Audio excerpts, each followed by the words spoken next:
proudest moment I always have at the end of each festival year is like, okay, I'm going to watch these volunteers. Let's see where they end up. Just taking a step back and going, this is so big and it's been so successful. And it's been because of the work of all of the volunteers who have been behind it.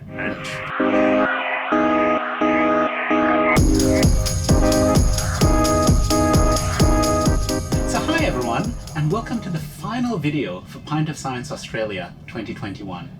I'm Ruvileka Mossam, and joining me are Tom Carruthers and Jirana Boontanjai, the co-CEOs of Pint of Science Australia 2021.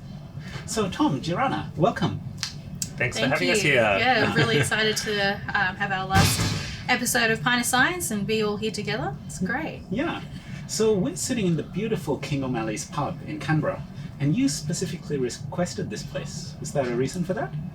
Yeah, so this place is really, really special to us. It's when Tom and I first started with Pint of Science and Canberra started with Pint of Science, this was our first place that we came to, and King O'Malley's was really, really lovely and really, really supportive. And so we've got a bit of history here, and also it was like really, really lovely to just be able to be here and do those final things that we usually do. Like, for example, at the end of the festival, we'd all get together and sit down and be like, oh, the festival's done. Okay.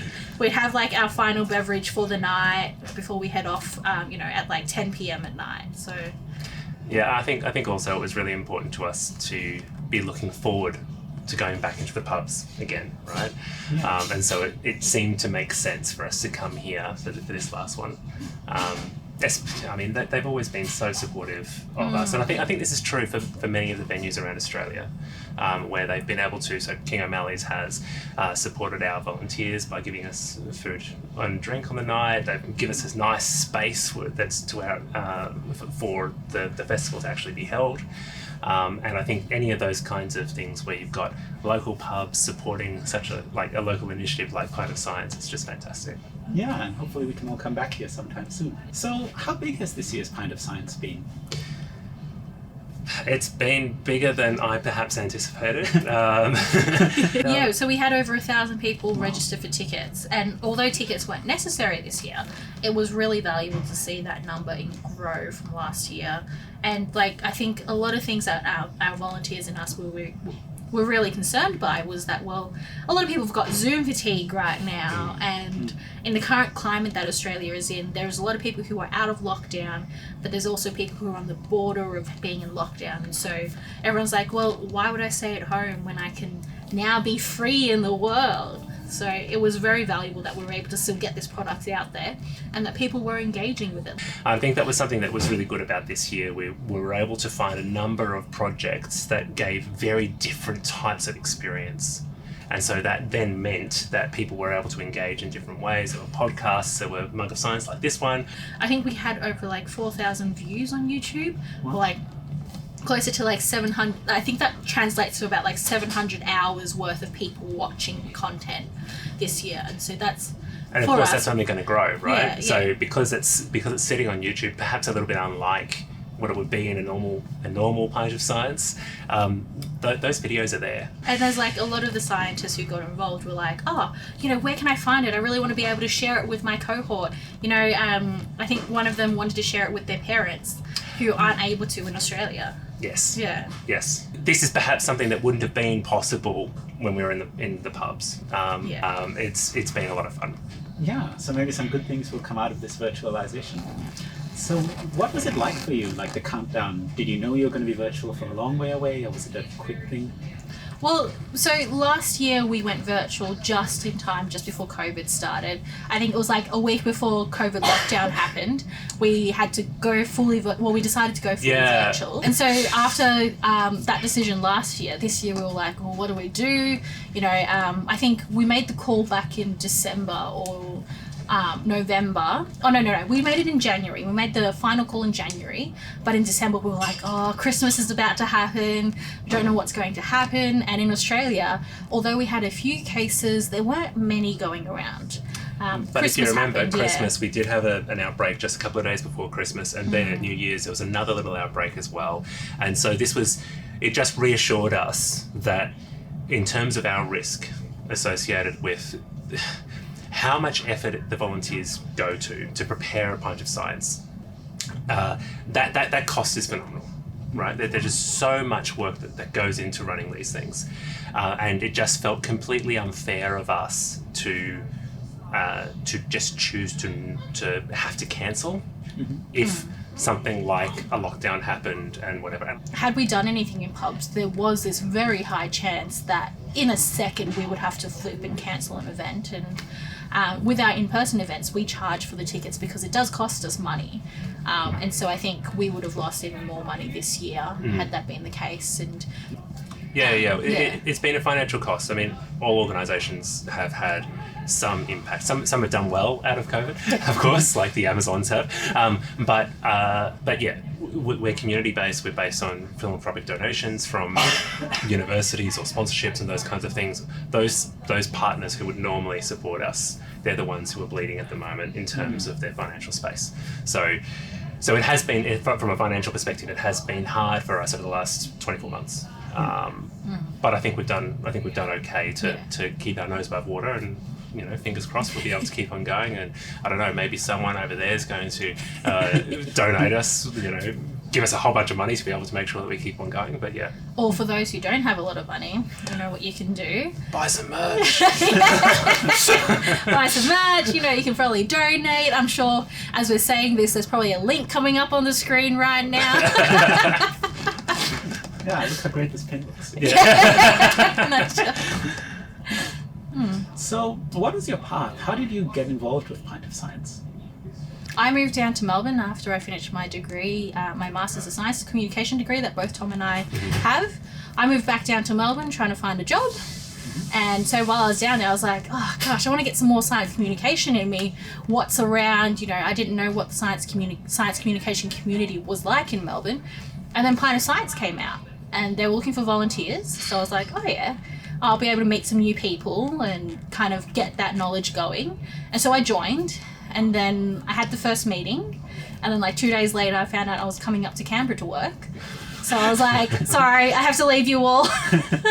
Didn't really have a footprint. But then I came to Canberra, and then they were like, oh, there's a Canberra version. I was like, okay, cool, I'll get involved. And that happened to be the first year that Canberra was running, right? Correct, yeah. So that was your sixth. That was the start. Yeah, that was my first year, Yep. And then you came in the year after when I roped you in, being like, "Hello, I need help. I need volunteers." But that was the year that you, with my support, led Canberra. Yeah. By the end, and then after the end of that, the national directors, as that role was called at the time, stood down. The head of international actually approached Jirana originally to say, "Would you be interested in taking on Australia?" And again, you roped me in and said yes, but Yep. if Tom does it.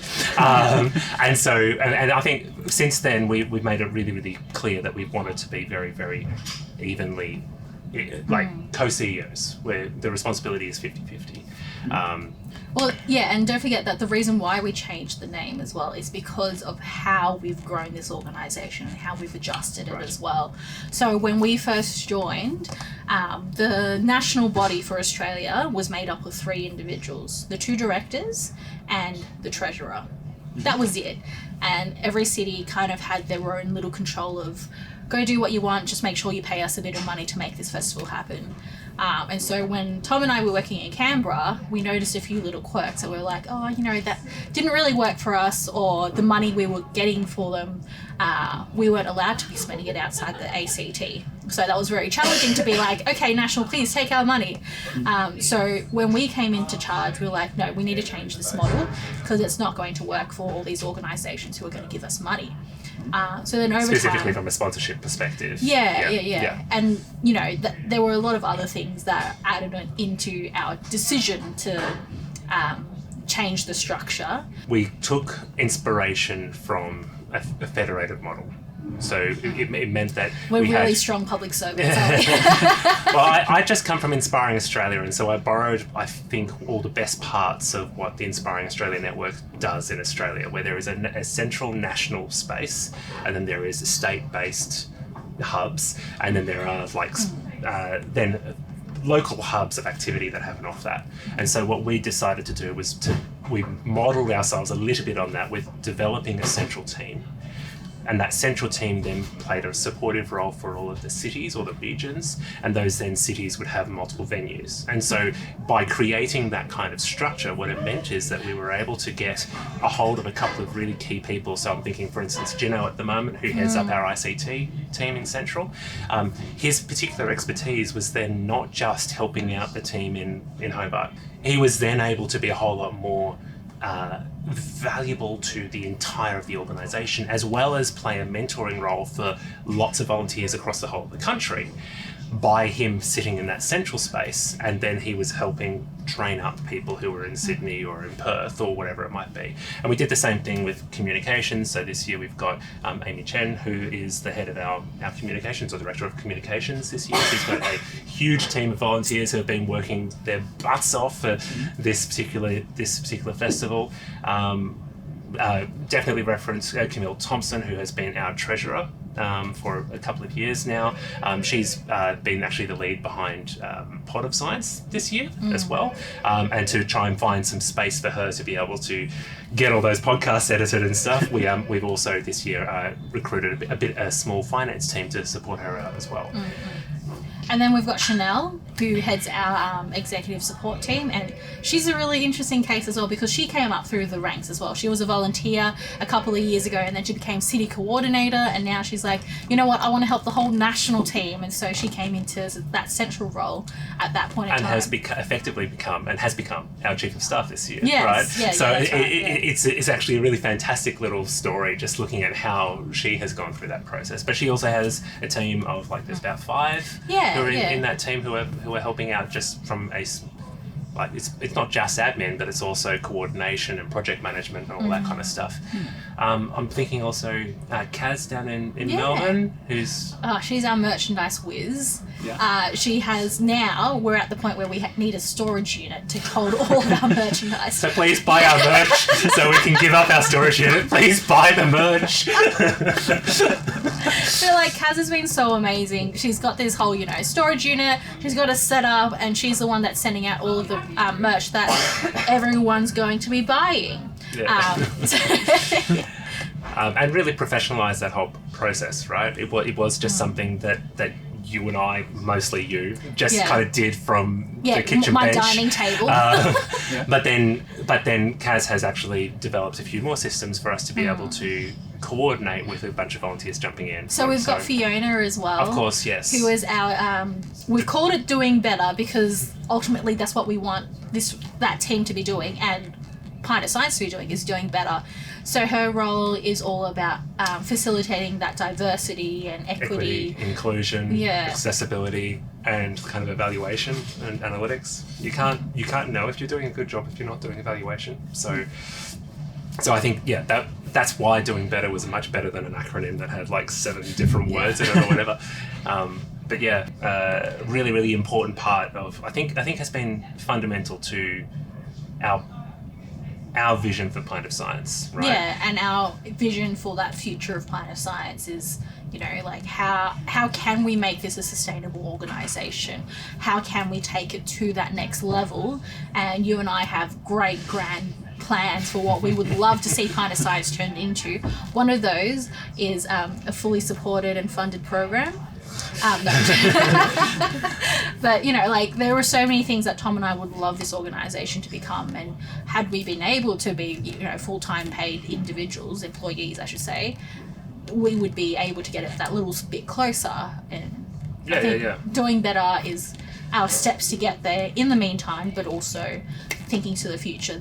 I think it is an important point to make, is that Pint of Science has historically been ahead of the national average in terms of its representation for women and people from diverse backgrounds. We always have greater than what you would expect from the census data of people who are non-binary as part of our presenting team and what have you. So which I see as being actually closer to the real number rather than the census is probably underreporting. But so Pint of Science has always been quite on a leader in that space. And so this is why we've had to have a dedicated team to really pull this apart and look, because the challenges that we're facing are the problems that the sector are going to be dealing with in maybe 5 years or 10 years, right? The issue that we have, well, one of the biggest issues that I think that we have from a gender perspective is not about the number of women who are presenting as part of speakers in the festival. It's actually about how many men volunteer, right? So because we know that volunteering is typically, statistically, it is going to be women who play that volunteering supporting role, and men don't opt to do that. And so this is one of our big challenges. How do we actually incentivize men to get more involved with helping out on the night and doing something other than being in our IT team or something like that, right? And I think we have tried very hard with this, and this year as well. I think one of the teams that is a more male-dominated team is actually the Muggle Science team.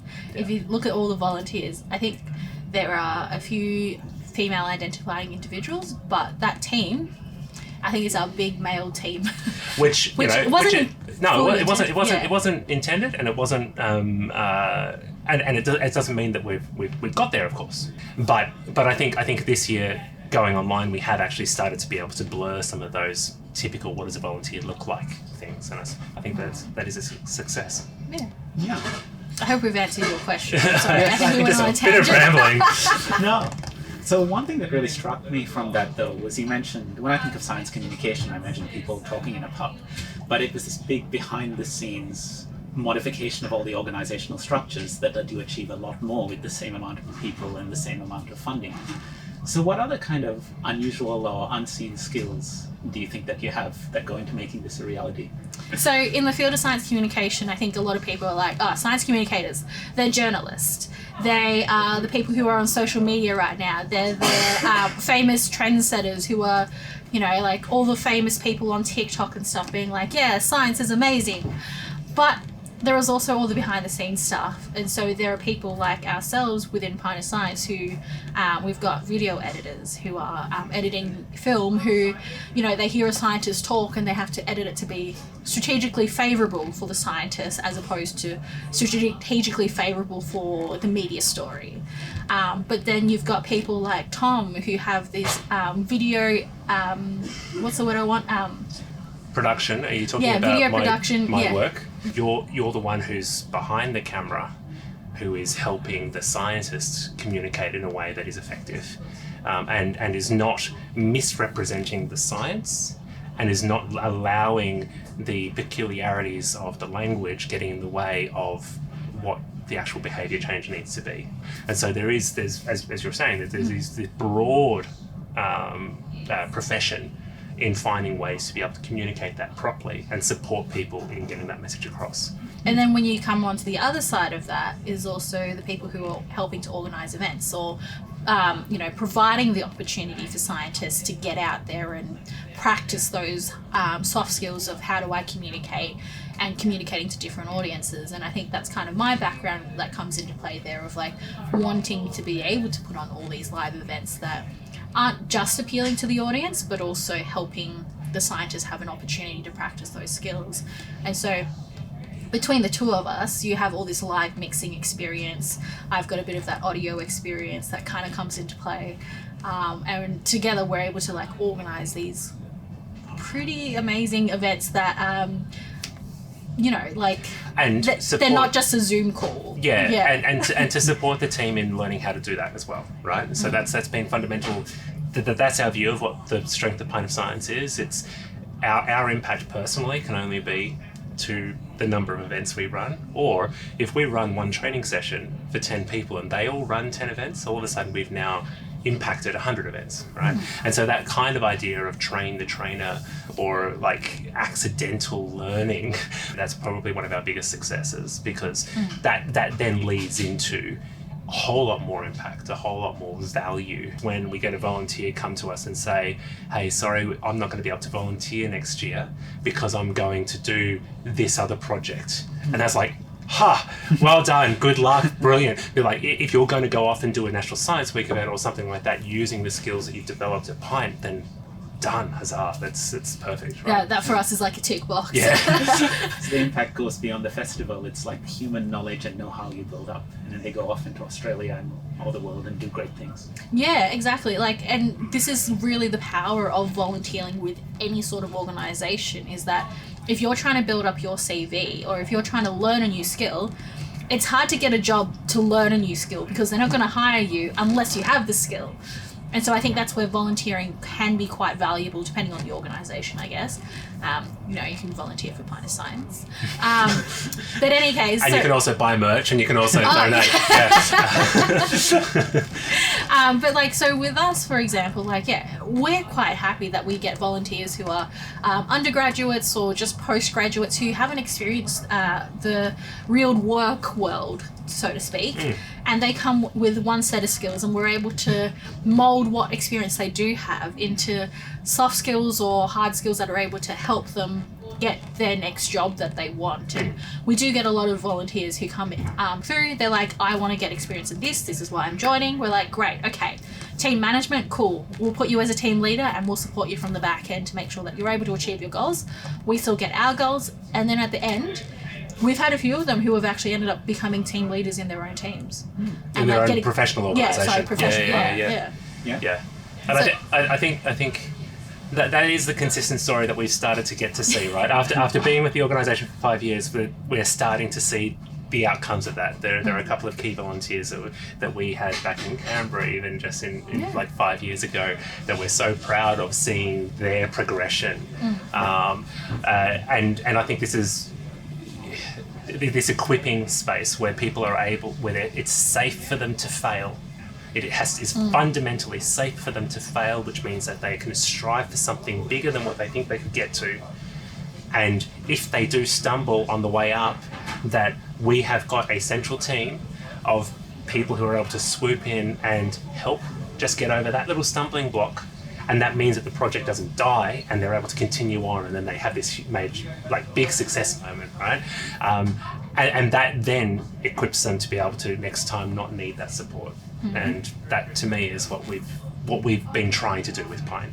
Yeah, and I think with this year especially, it has been so powerful this year with our central team. We've got all of these volunteers who have so many valuable skills, and we've been able to tap into them, and, you know, for them to just jump in and be like, oh, okay, that team's struggling with that thing, swoop in, save the day.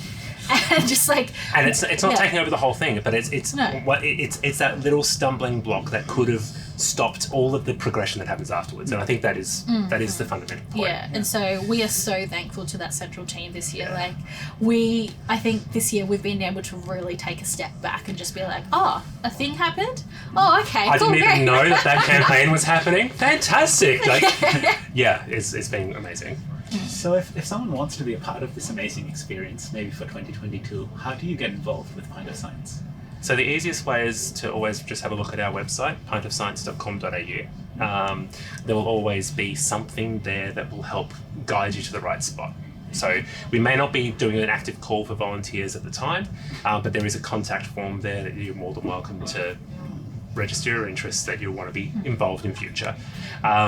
The other easier way is to also like our social media pages, because we do a lot of our updates through social media. And so if you're following us, you'll get that notification coming up being like, oh, they're doing a call out. Great, I'll get involved. So one interesting thing that I've been hearing about is the Pint of Science Artists in Residence program. Do you want to tell me what that's about? Yeah, so early in our first year of us taking that national leadership role, we established an Artist in Residence program where we engaged a local artist to be able to create a piece in response to the scientific themes that were going to be communicated in the festival, and other topical science issues of the day. That program has been growing over the last couple of years. The first year we had this wonderful piece of artwork where there's all of this work that was inspired by CSIRO research primarily inside a pint glass, which is fantastic. The closer you look, the more you find.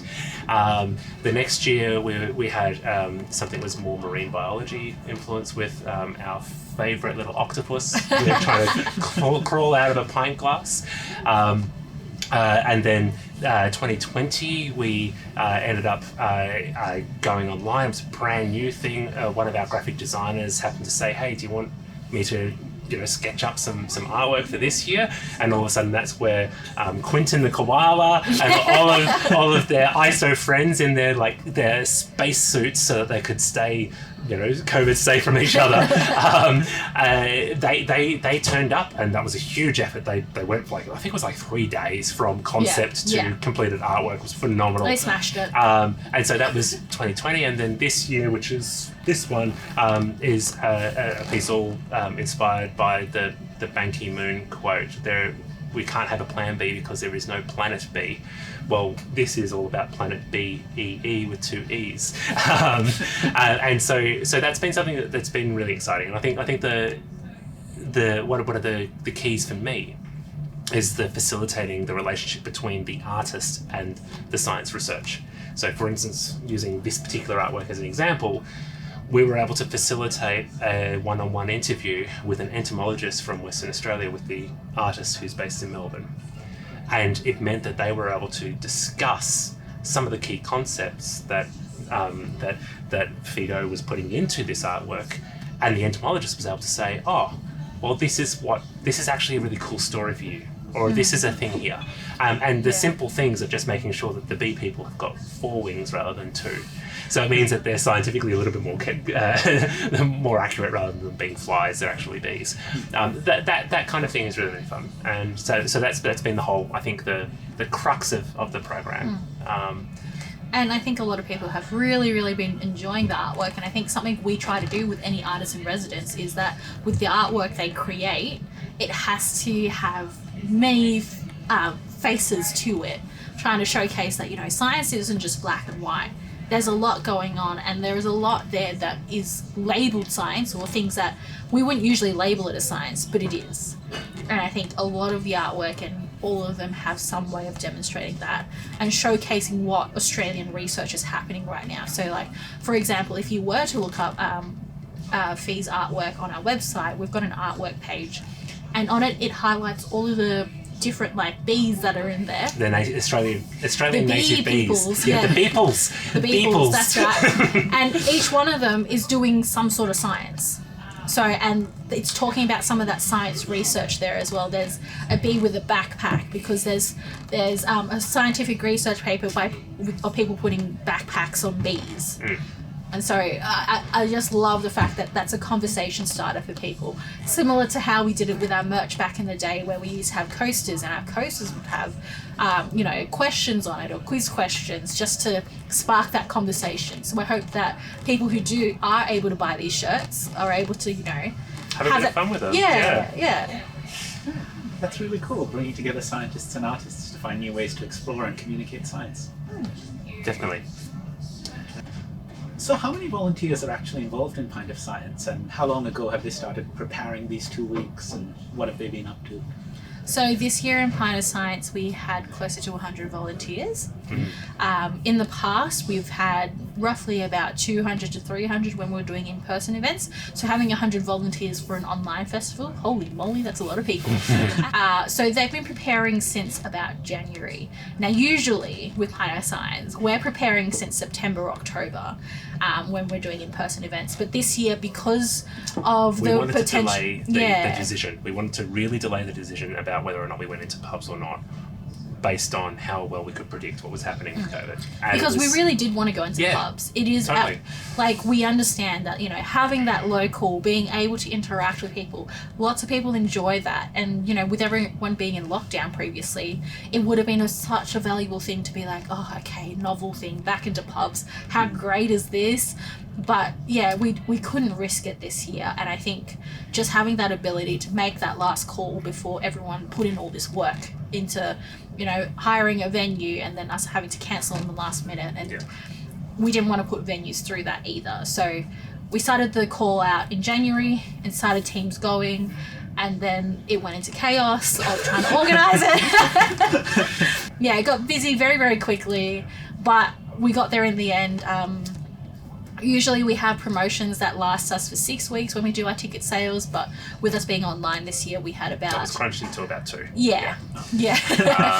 And yeah, so I mean, in normal situations, you would have all of your things pre-planned so you can then specifically target those particular cities with, hey, you're going to find out about this local researcher at your local pub who does work in this local space. That became a very different sell, of course, for being online, because... which is fun, because it then means that you can get people from the Northern Territory getting to do a tour of the Australian synchrotron down in Melbourne. You know, that's really, really exciting. Yeah. Yeah, so COVID has had like some challenges, but maybe some new things that you can keep going forwards. And I think that's exactly right. I mean, last year was a huge experiment. So 2020 was a huge experiment for that very reason. And it was a case of going, okay, we've had something that's not great happen, but is there a way for us to be able to hold on to this, turn it around, and make something positive out of it? And that's, I think, was a success last year, and then 2021 has been only a growth from that success from last year. Yeah. So what have the last 2 weeks look like for you? Not much sleep. Yeah. So it just happens to be because of my particular experience doing the vision mixing. And what facilities you have access to. It means that I've been behind the vision mixing for most of, if not all of our live streamed events. So there's been a lot, and Jirana has been supporting as well because she's in Canberra, and it's really valuable having a couple of people in the same room to be able to deal with those, you know, when something goes wrong, when all of a sudden a connection to a remote guest breaks down, getting someone on the phone to be able to walk them through, getting them reconnected, that kind of stuff. So for us personally, there's been a lot of late nights, a lot of work specifically in helping the team deliver their events. And I think something that I kept forgetting was that we had something on every night of the week. Oh, yeah. And I think that was something novel for us too, was that in the past, it's just been 3 days of action, and then it's like, okay, we're done. But this year, 2 weeks, and it was just every night there was something on. Some nights there were 2 things on. So because we started the first Monday we had a launch event, which was really fun to interview all the leaders of all the different projects and get their opinions. And then we had a technical difficulty. But then we got that out eventually, and then on the Tuesday we went straight into our first tour. On Wednesday we had our trivia. On the Thursday we went through first 2 panels. On the Friday we did another tour. Then Saturday, Sunday we kind of were like but then we released a couple of mug episodes, and there were podcasts going. And then the next Monday we went into another 2 panels. Yes. Then Tuesday there was another tour, and then Wednesday there was the Big Pint show, which was, for me personally, the most intense technical thing I've ever attempted from a live streaming perspective. And then Thursday we went straight into another 2 panels, and then Friday we had another live tour, and then this weekend we're recording this. So we haven't quite turned off yet, but it's been intense, and I think it's been intense for a lot of the volunteers as well. Yeah, and I guess with this festival, because we've had to pull it together what feels a little bit last minute, we have had maybe 2 more weeks compared to last year to organise this. It is still a lot to happen in a small amount of time. And so I think for the volunteers, there was a lot of last minute scrambling. We had speakers dropping out last minute. So it was just kind of everything's happening. Which is what always happens, right? Yeah. And this is part of the resilience that you learn as being a volunteer with Pint of Science and being involved with these kinds of things. You're able to take from this experience the way to be able to deal with that hardship and go, okay, well, how do... the show still runs in half an hour. How are you going to keep going when the microphone broke? Those kinds of problems would happen in pubs, but it also happens online as well. And so, yeah. But also with the 2 weeks, I think there are definitely a lot of things that I've seen come out of it. I've had a lot of those proud mama bear moments where I'm like, oh my gosh, look at the amazing things that all of our volunteers have been able to put on. There are a lot of things this year that Tom and I weren't involved in, or that we didn't have our finger in the pie of. And so being able to see these volunteers having thought through things, and, Tom and I having just dropped a word in to be like, have you thought about this? And then them taking it on board and being like, oh, yeah, okay, all right, let's go do this thing. Or, Tom and I only have a second to drop in, and we might phrase something and we're like, oh, that's probably not phrased correctly, but I don't have time right now because there's these other things I have to deal with. and the volunteers just taking it on board and being like, no, I understand. I've got this. Yeah, I can help you. I've got it sorted. Yeah. I think this is perhaps the maybe not the first time but the most complete time in my experience of Pint where I felt as though we finally started to get to that space where there has been the team of the right number of experts in the right number of places. So it then means you can say, I have a problem here and I really should be spending my time doing this thing. Can you fix it, please? And know that it can go off and be fixed. It's, so cool. Yeah. And so, all of these projects that have come out, they've been beautiful.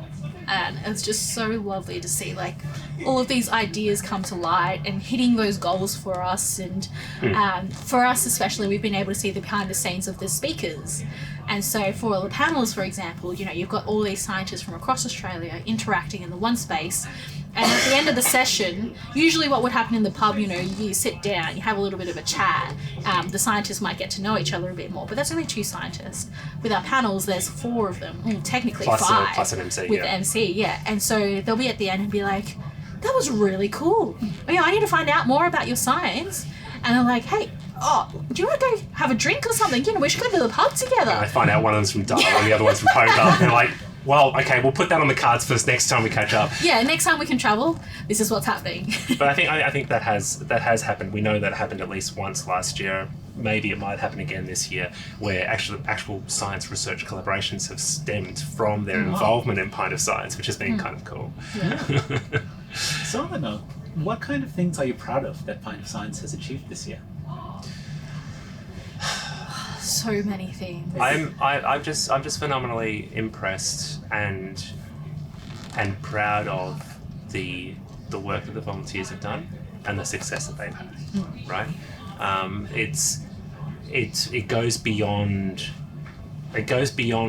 the number of views on YouTube or any of that kind of stuff, because to me, as I was saying before, is that the developing those skills and being able to engage in a way that people may not have done. I think, like, for instance, I don't know how much video editing experience you had before doing this. So this is fantastic, right? The success for me would have been you running a couple of interviews and editing a video. That was already success. And for the fact then, for it to happen so well, and for it to then get amazing reach, and for the researcher to feel as though they're proud of being interviewed in this way and wanting to share it to be able to help communicate their science to their mum or whatever it might be, that's huge. And so for me, I think really the proudest thing is just taking a step back and going, this is so big and it's been so successful. And it's been because of the work of all of the volunteers who've been behind it. And wow. I definitely resonate with that a lot. I think what I'm also very proud of is that these volunteers have made a product that looks professional. We're getting our speakers who are complimenting us, being like, this looks like it was done in a professional TV studio and stuff. And we're like, haha, you don't know the technical difficulties, but it's great. And just the resilience of these volunteers. They've had a lot of knockbacks happen, but yet here they are making it happen.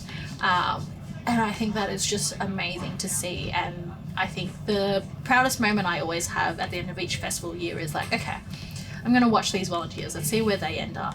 And so it's always cool to see what their next progression is. In 6 months, let's look at what projects are happening and figure out whether or not how many of them were ex-Pint volunteers. Yeah, or what new job have you got? Oh, you've got a new job that has that skill that we just practiced during Pint of Science? You may not convenient. even recognise that it was Pint of Science that was giving you fundamental skills in that space. And no, we're not claiming them, that it was us giving them to you necessarily. But what we have done is we've given you a space where you could practice them and you could develop them, and that's really important. Yeah, and I think the connections that a lot of our volunteers have now probably made, like, I forget each year, Tom, how big our network is getting of people we know. The amount of favours that Tom and I are just like, you need that type of speaker, that type of volunteer? Okay, give me a second. Let me make a few phone calls. There was someone from Perth 3 years ago. Hey, Jimmy. Yeah. We haven't spoken for a while, but can you do me a favour? Yeah. And yeah, it's been, but yeah, no, definitely volunteers. So proud. Yeah. And so now all this hectic rushing is over. What are you looking forward to doing in the next couple of weeks? Definitely encouraging the volunteers to not all have a rest just yet, because we need to do our evaluation, because you can't prove that you've done anything good if you haven't done that evaluation. And so there's a couple of wrap-up steps that we're still trying to do just at the moment. We're going to do a couple of blog posts to really wrap in all of the impacts that we've had across the different projects for the project team specifically, and we are going to do a bunch of evaluation of our audience and our speakers and our volunteers and those kinds of things. And we've still got to get some merch out and about to people as well. Yeah, because all of a sudden there's going to be huge sales. Yeah, of exactly. merch, After right? today, And so all those merch sales.